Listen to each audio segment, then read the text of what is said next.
The blurb about me in the conference catalogue. I used to be a professional musician, so playing live at Earls Court is something of a dream event for me. So I thought I couldn't resist this. So hello, London. Thank you very much. Today I'm going to be talking about social influence marketing, social media, and super peers. I should let you know and explain. My name is Mark Walmsley. I'm the strategy director at Vivid Line, which is a marketing and creative agency, digital focused, with our offices are in Liverpool Street. There'll be bits to read and bits to watch and bits to listen to. But I wanted to set the scene somewhat before we talk about super peers and their impact, social media and social influence marketing. I'd also like to apologise in advance for anybody who's heard all or some of this before. If you know more about it than I do, it's a very fast-moving medium, that's always possible. If you think social media is a fleeting geek twaddle and something that will go away, more importantly, I was sorry if your competitors get this before you do. We need a little context here, and this is where I'd like to show you a quick video, which I'm hoping will frame everything we're going to talk about today.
frame what we're going to talk about today, you'll notice there was quite a heavy US focus on that, but the UK, in terms of social media growth, is second to the US. So there is the old saying that when they sneeze over there, we catch a cold. Certainly that's been the case over the last 10 to 15 years with the internet in general. So just to recap what we're going to cover: social media, with a bit of a primer for everybody, social influence marketing, the concept of the super peer, and if we have time then I'd like to talk a little bit about brand perception and how it is very important in this space. So, social media. What is it? We can have a look at. Where is it? Where is it going, importantly, and why is it important for businesses, both large and small?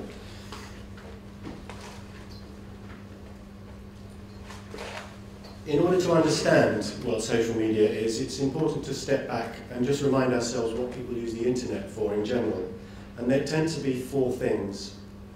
The first is learning. Wikipedia is a good example of a hybrid, if you like, of learning and interactivity. But it's certainly, the information that's available out there is, on the web, unprecedented, really. So it's very much a learning tool. It's increasingly a shopping tool, and of course, it's often a place for people to play in multi-user games, for example. But the fourth element, which is where we exist in social media, is that sharing concept. So if that's the case, how does that work out with social media? Well, in this case, it's all about social interaction and the sharing, collaboration, for example, that can happen. It's very much a many-to-many environment. It used to be that a marketing message would go from one organisation out through the media to many, many people. It's now not quite that straightforward. It's many-to-many. It's very much about user-generated content, for example. Reviews are playing an increasingly important part in the decision-making process for people who are shopping both on and offline. And of course, it's very democratizing in that respect, in that Wikipedia, for example, as you probably know, is not edited by a single organization. It's edited by all of the users. Any one of us can go and change the content on a Wikipedia page, but it's kind of self-policing, but it's very, very democratic. Now, I've got a few more slides that help explain a little bit more about where we're going and what social media is. Please don't hesitate to pipe up with a question if you've got one, just in case we don't have time later on. Challenge me as much as you like. And if there's something that you've been keen to learn today, then don't hesitate. So what is social media? As we've just explored, it's really an umbrella term that defines the various activities that integrate technology, social interaction, and the construction of words, pictures, videos, and audio, according to Wikipedia.